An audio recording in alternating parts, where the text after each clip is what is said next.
अस्सलाम वालेकुम स्टूडेंट्स।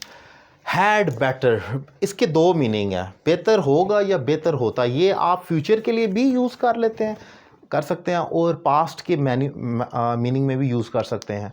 हम अपनी उर्दू गुफ्तगू में इस किस्म के बहुत फ़िक्रे बोलते और लिखते हैं कि बेहतर होगा कि ये कर लो, तुम चले जाओ, बेहतर होगा कि ये हो जाए, बेहतर होगा कि ये हो जाए, या बेहतर होता अगर ये हो जाता। दोनों सिनेरियो में हमने हैड बेटर का इस्तेमाल करना होता है। इंपॉर्टेंट पॉइंट ये है कि हैड बेटर के साथ हम यूज़ करते हैं बेयर इन्फिनिटिव।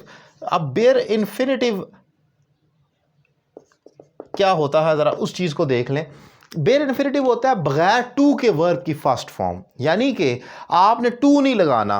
अब वो किस तरीके से ज़रा देख लेते हैं। एक तो ये कि ये फ्यूचर और प्रेजेंट दोनों में होता है। जैसे ये एग्जांपल है, बेहतर होगा कि तुम जैसे मैंने लिखा है you had better go now, बेहतर होगा कि तुम चले जाओ। ये मैं इसको उर्दू से चेंज करता हूँ कि जैसे you had better go now. अब मैं जैसे यहाँ पर एग्जांपल देता हूँ, बेहतर होगा कि तुम चले जाओ। अब आप यहाँ पर देख सकते हैं कि बेहतर होगा कि तुम चले जाओ, मैंने फ्यूचर के लिए यूज़ किया, तो हम इसको फ्यूचर में यूज़ कर सकते हैं। लेकिन गलती ये नहीं करनी you had better to go. अगर आप टू डालेंगे तो गलत हो जाएगा, क्योंकि इसके साथ बेयर इन्फिनिटिव आना है, आपने टू का इस्तेमाल नहीं करना।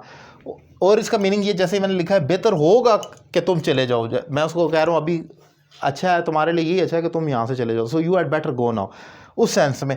अब इसको हम पास्ट में भी कर सकते हैं। जैसे मैंने एग्जांपल लिखा, बेहतर होता मैं खामोश रहता। मतलब वो कह रहा है कि मैं वहाँ पर बोल रहा हूँ और मुझे मार पड़ी है खाम खा का, तो मुझे इंसल्ट की गई है, तो बेहतर होता कि मैं तो खामोश ही रहता, तो बेहतर होता। अब यहाँ पर I had better stay silent, या I had better stay silent, यानी कि बेहतर होता कि मैं खामोश रहता। पास्ट में भी यूज़ कर सकते हैं और फ्यूचर में भी कर सकते हैं।